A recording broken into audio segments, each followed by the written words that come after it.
Question 1. Can someone explain me why I often experience sleep paralysis and why it's often accompanied by fear? It's a phenomenon when the mind wakes up and becomes active before the body does, kind of like a lag where the body doesn't realizes that the mind is awake, so it takes a couple minutes before motor functions are restored. Since it happens during REM sleep stage, that's where dreaming happens, the brain relaxes the muscles so you don't accidentally move and hurt yourself during dreaming. But when you suddenly wake up, your body is still resting, and since it is a dreaming stage, people associate hallucinations with it as well. Of course, not being able to move in that situation is scary, but there's actually nothing to worry. Remember this, and try to stay calm and focus on controlling your breathing. Can happen to anyone, but is mostly associated with poor sleeping habits, like not having a fixed sleeping timetable or taking caffeine before sleeping or even couple hours before. Avoid caffeine after evening unless you're trying to stay up. Sleep deprivation and all. Whoa, nicely explained. I, too, used to feel this all, but except the whole horror and hallucinations part. Sometimes I would just sleep and then wake up in kind of like a darkness in my mind where I wouldn't be able to move my body, even if I would use strong force. Then after a few attempts, it would be like kick-starting my body, and boy, it still wasn't a good feeling. I felt short breath and trapped in that state. Hey, I used to have that during my G years, and I have them like once or twice a year now. The first thing you should do is to understand exactly what is happening, and when you do, you'll be able to realize that oh, it's sleep paralysis when it happens. I remember seeing a tall, shadowy figure crawl out of the wardrobe for my first time. Gradually, you'll get used to it. And when you decide that, okay, do what you can to the figure your head imagines, they'll stop coming. The last time I had one was weird as hell, though. I could see the wall of my room in front of my face next to my bed and read the scribbling on it, which was present in real life, and in my dreams I was doing something else, so I was confused like hell as to why I can't see anything other than this random letters. I didn't recognize the wall. 1. When I was about 8 or 9 years old, my mother worked nights and we shared a double bed. One day I felt a strange presence in the bedroom.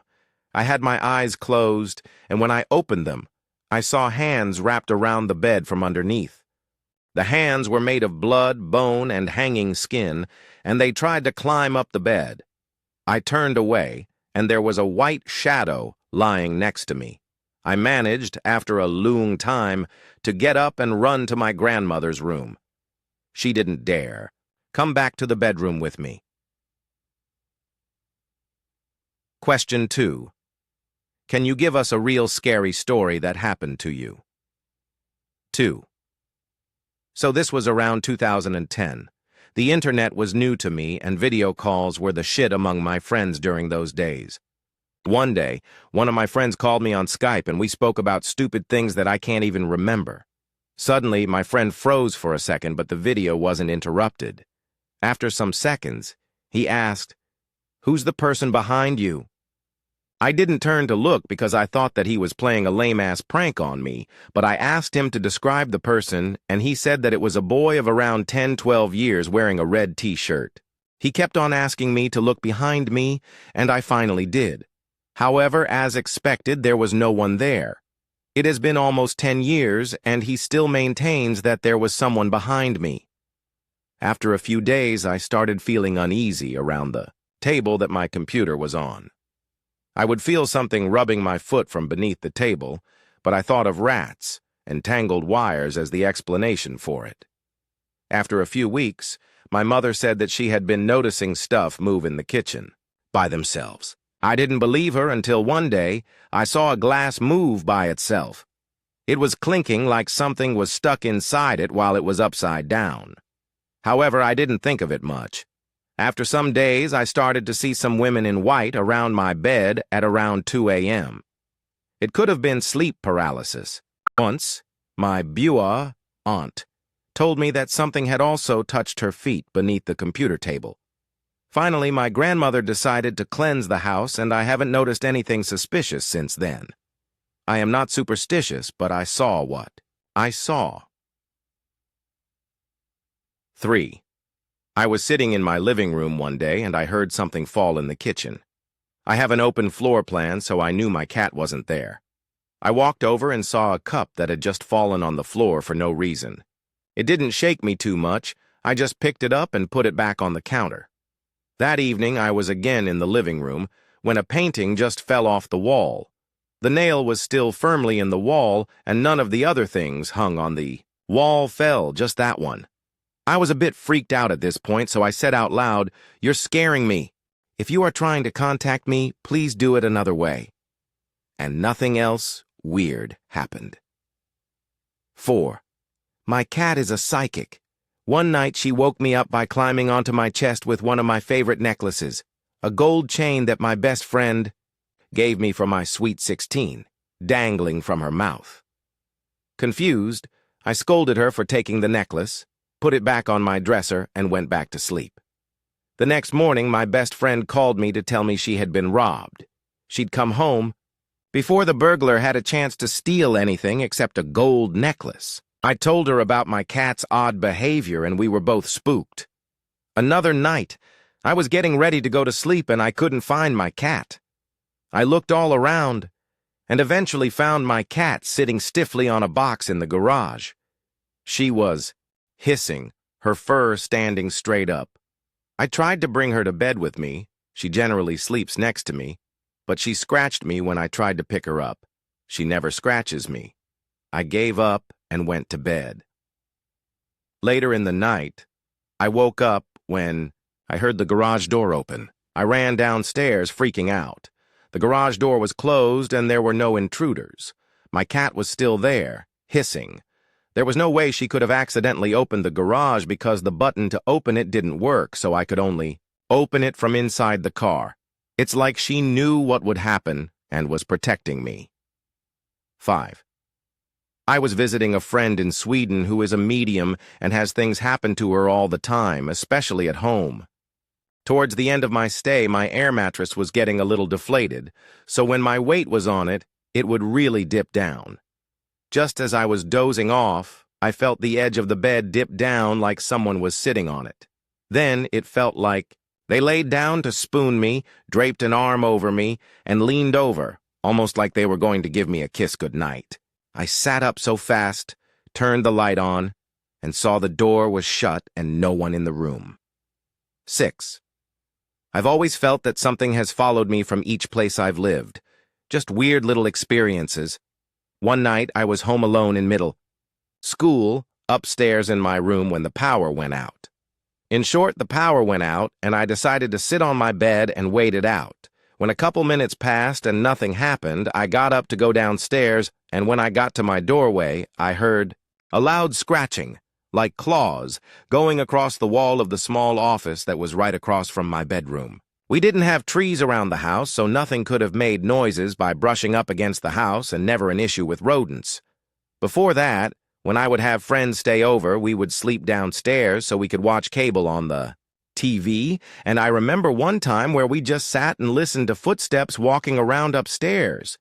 Everyone else's room was downstairs, and the stairs were right next to the living room, so it would have been obvious if someone went up there. In my first college apartment, I would always hear this clicking noise coming from the corner of the room when I was trying to fall asleep. It happened all of the time. It almost sounded like a hair straightener just being opened and closed. It would only stop if I sat up in bed suddenly. I've never felt super uncomfortable or uneasy anywhere, and I know noises can come from a lot of different things, but all of the weird things I've experienced have been, in my mind, unexplainable. But I've also had good experiences that I believe were signs from loved ones. When my beloved grandma passed, we had a rosary ceremony at our church. She was a devout Catholic. She had gifted me one blessed by Pope John Paul II. I was determined to find it when I got home so I could use it. I had boxes everywhere at home. Yet when I went to look for it, I picked a specific box and found it immediately. It could have been luck, but I'd like to think she guided me to the exact right spot. 7. This happened just a few years ago. It was late afternoon, my husband was at work, and our sons were at school. I decided to take advantage of having the house to myself and take a nice long bath. For context, our house has a first-floor master suite. I locked both the bedroom and bathroom doors, then began filling up the tub. As I started to get in, our dogs hopped up and ran to the bathroom door. I heard the distinct sound of the door to our garage opening and footsteps heading towards the bedroom. I assumed my husband came home early and expected to hear the sound of him trying our bedroom door, only to find it locked. Instead, I heard the bedroom door open. I still assumed it was my husband, until I heard the dogs' slow, deep growls, and saw that their hackles were raised. Our dogs don't bark and rarely growl, so this was very unusual for them. They were staring at the space under the door with their heads lowered, growling and backing away from the door. I could see movement on the other side of the door and, when I bent down to look, feet. The panic really set in when I realized that I left my phone in the other room. I sat there shaking and imagining the door being kicked in for over an hour. The only weapon I had was a can of Lysol. Eventually, the dogs settled down, and I stopped hearing noises. My husband came home from work and was shocked to hear the story. He checked the entire house, but there were no signs of an intruder. Every single door was locked. To this day, I don't have an explanation for what happened. 8. When I was in the 9th grade, I spent the night at one of my best friend's houses.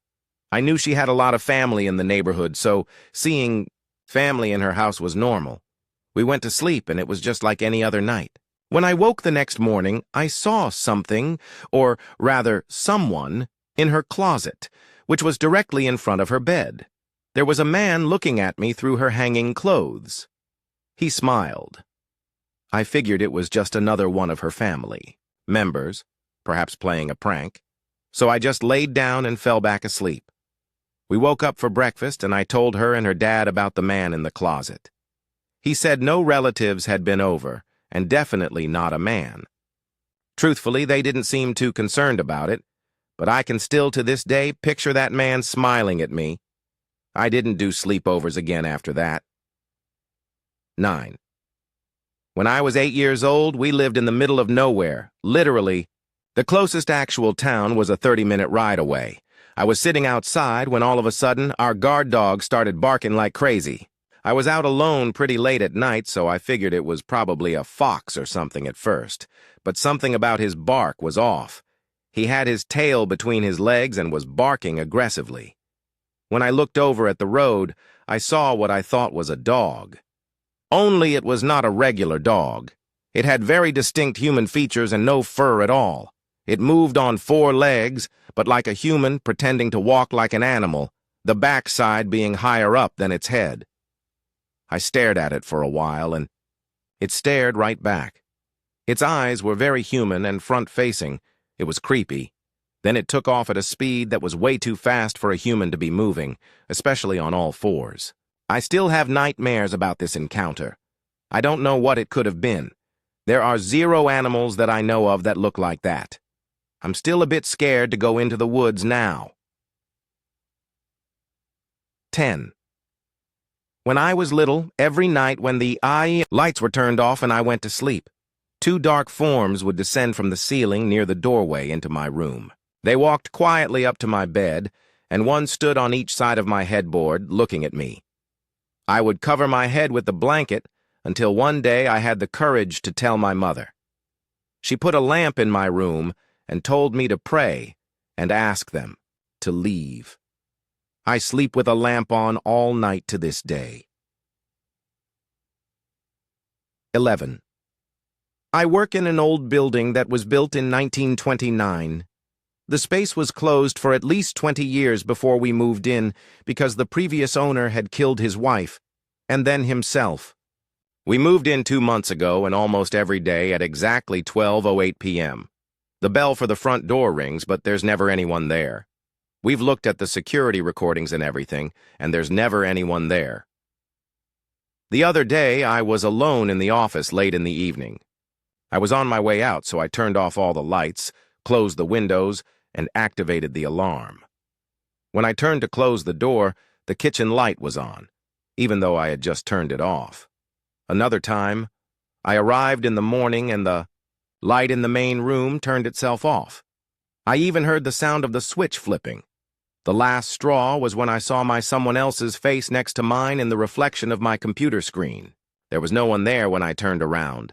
I decided to talk about these things with the building manager's wife, who's lived in the building for several years. She assured me that it's actually pretty quiet in the building these days and that there used to be a lot more strange occurrences, and at least now she can take the elevator by herself. I just laughed nervously. When I was 6 or 7, I kept having this reoccurring nightmare.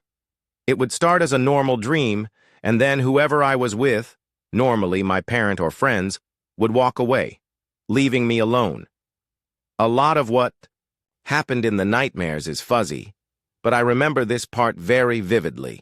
A doppelganger of whoever I was with would walk towards me. I knew it wasn't actually them because of the big, creepy smile they would have on their face. Even writing this many years later, I still feel terror picturing the scene. They would slowly advance toward me, and I wouldn't be able to move. They would reach out toward me, and I would feel like I couldn't breathe. I would always wake up before they got to me, but I knew that if I stayed asleep a little longer, I would see who they really were. When I was too afraid to fall asleep one night, my dad, in his matter-of-fact way, told me to just wait it out and see who they really were.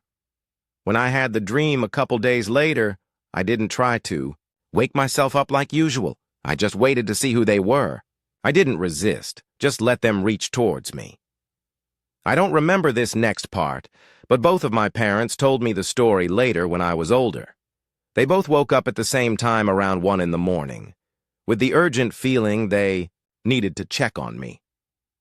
When they went into my room, I was lying in the middle of the floor, dead asleep, with my mouth open like I was trying to scream. I felt hot when they picked me up, and when they took my temperature, I had a ridiculously high fever. They took me to the ER, and the nurse said if they hadn't brought me in, I might have had lasting damage or even died. They said my fever was so high. If I hadn't gotten the medical treatment when I did, the heat might have begun to kill my cells. Who knows what state I would have been in by morning? They never figured out what caused it, and they wrote it off as some medical anomaly, sending me on my way. I haven't had the dream again since. I wish that was the scariest part of the story, but it's not. I strangely managed to forget all about it until very recently. My great-aunt has dementia, and so my whole family has been helping her clean out her house before she moves in with my aunt and uncle. I was talking to her one day, and she kept repeatedly asking me to grab the photo albums in the hole in the wall behind the horses. I wasn't sure what she was talking about, but she seemed so distressed that I decided to follow her instructions. I went to her bedroom, where there was a big painting of horses hanging on the wall. I checked behind it, and lo and behold, there were a couple photo albums. I brought them to her, and we started to look through them together. She started pointing at a picture of a teenage girl, calling her Catherine, and then pointing at me. My grandmother is long dead. She died during childbirth. As far as I can tell, she had no connection to any of this. And as far as I knew at the time, my great-aunt had no other siblings. But there they were, posing for a family picture with my great-grandfather and great-grandmother. My name is not Catherine, so I had to remind her who I was. I didn't think much of it because she often calls people by the wrong name. But then I looked at the picture. This girl looked exactly like how I did at her age. I imagine she would have looked just like me at any age. I asked what happened to her, and for a minute it was like my great-aunt was fully back with me. She said she died of a fever, given to her by the smiling, shape-shifting devil who haunted her dreams. I tried to ask more questions, but all she said was that the devil got her. He likes the blonde ones. The girl in the picture, Catherine, and I are the only natural blondes in my whole family. Unfortunately, my aunt had a stroke a couple of days later, which left her unable to speak, so I never got to ask her any more questions. But I still wonder about Catherine sometimes, and what could have happened to me if my parents hadn't woken up that night. I like to think that it was the ghost of Catherine, making sure no one else died from the dreams. But I'll never really know anything more about the dreams or Catherine, and I guess I'll have to live with that. 13. About a year ago, I was working in a pizza shop. I was driving home in the dark as usual after a night shift. On the road home, there's an orchard on the left side that's blocked off with a chain-link fence and a house on the right side. As I crested the hill, something stepped onto the road from the left, took 2 steps out to the yellow line, and vanished when I blinked. It looked as if it was 7 or 8 feet tall with G. 14. I bought a house in Bristol, VA. A friend would bring his dog over, but the dog would not come in. He would stand by the door and shake. I happened to meet a sensitive who told me my house was built on blood and carnage, but that nothing would hurt me. She did say I should trim the doors with metal stripping to keep anything bad out. A few months later, I visited the house with 2 friends. One slept in my room, one slept in the guest room, and I slept on the sofa. The friend who slept in my room said she was reading when she heard something hit the floor. She got up but didn't see anything. She was a little unsettled, so she laid on her side and pulled the covers up to her chin. Then she felt someone rubbing her back. When she turned to look, she felt the mattress give as if someone were standing up from it. Needless to say, we were out of there like bats out of hell. 2 of us visited about 2 weeks later. I slept in my room and figured I would sleep on my back so nothing could rub it. I was almost asleep when I felt myself being tucked into bed. I opened my eyes and saw the blankets being tucked under me. I felt a fear like nothing I'd ever experienced before. I grabbed the blanket and ran into the guest room. My friend wasn't asleep yet and asked me if something had happened. I told her yes. Her response was, "I had a feeling." I later found out that an old man who was wheelchair-bound died in that house. 15. Once when I was asleep, I felt someone stroking my hair. I thought it was my boyfriend, because he does this a lot, but the petting of my hair got more aggressive to the point where my head was forcefully being pushed into the pillows. I fully woke up and turned over. I saw the figure of a man slink into my closet with a creepy smile plastered on his face. I jumped up and ran out. I came back with a knife and nobody was there. However, in the closet, there remained this horrible smell. Scene. If there's any haunted house I'd believe in, it's my dad's. I could write about the randomly closing opening, doors, the music boxes, stereos turning themselves on, etc. But I think the wildest is the shadows. Dark, semi-transparent silhouettes of people around the house.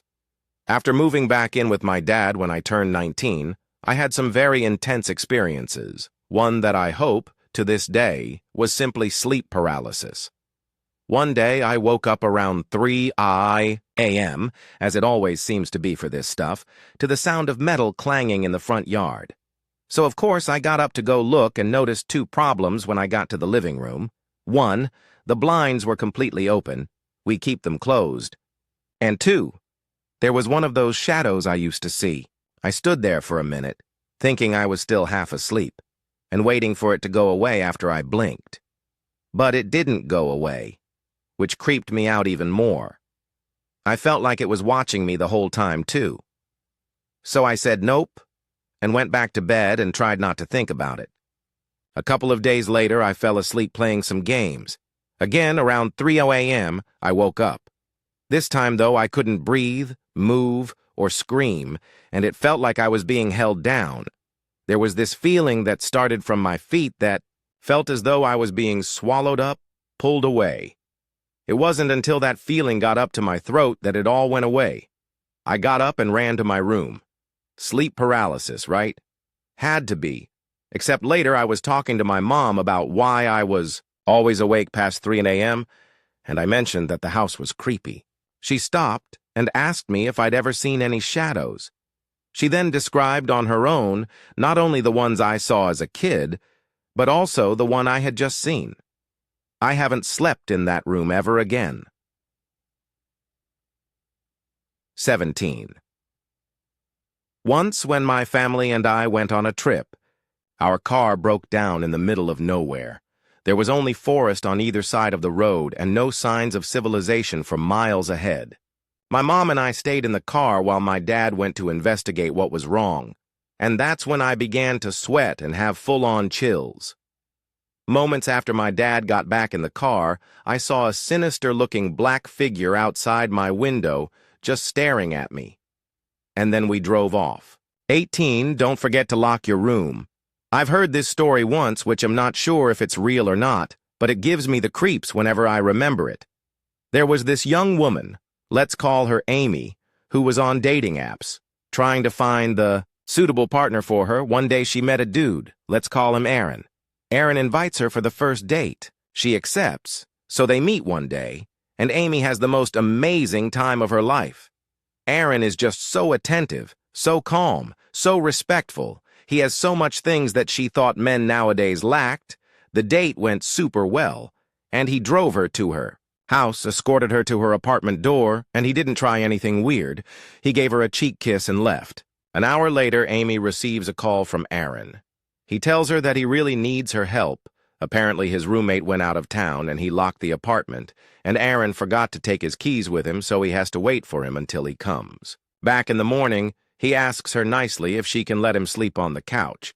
She thinks thoroughly, and then she declines. Because after all, she doesn't know him well. Aaron was fine and respectful with it, and he told her he'll go out of town to bring the keys from his friend and hung up. So Amy starts feeling guilty. She called him again, saying, "It's fine, you can come over, you'll sleep on the couch and I'll sleep in my bedroom." He says, "Yes, of course you don't have to worry about it." So Aaron comes over, she made him a nice little bed on the couch, gave him a blanket and some snacks, and went to sleep. And since she wanted to be extra careful, she locked the bedroom door. Few hours later, Aaron knocks on her door, asking her if he could come in to ask for a favor. She says, "No, stay right there because I am naked." She asks him what you want, so he told her he doesn't have a charger and he needs to charge his phone. To contact his friend, Amy was just charging her phone in the kitchen earlier, so she left the charger there. So she tells him to go to the kitchen, open the drawer, and you'll find it there. He goes and comes back after minutes, saying the charger doesn't work. "Can you please give me another one? Or at least open the door so we can test this charger again on your phone?" He says this as he tries to open the door. Amy starts to get suspicious, so tells him, "Okay, I have another charger here, just wait." "Right there, please. I'm going to change and come to you." Immediately she calls 911 and tells them she's scared he might be dangerous and asks them to come ASAP as the police are coming. She tries to distract him by talking and telling him she's still looking for the charger and saying she doesn't want to let him in because her room is really messy and embarrassing. He stays as calm as possible as he waits for her next to the door. Few minutes passed by. Police started knocking on the door while he didn't know. He opened the door, and they arrested him. The police went to Amy's bedroom, told her it's safe. To open the door, as she opens the door, the police officers enter and tell her, "It's okay, we have him under arrest, you may come out, but just to warn you, you'll be really shocked about what you're going to see in your living room." She walks scarily to the living room as she finds him there with the police officers, while all her living room is covered with plastic. The couch, the floor, the walls, and multiple melee weapons are placed on the floor, including a saw and multiple knives. It turns out the man was luring her in to murder her, and if she didn't lock her room, she would have been dead.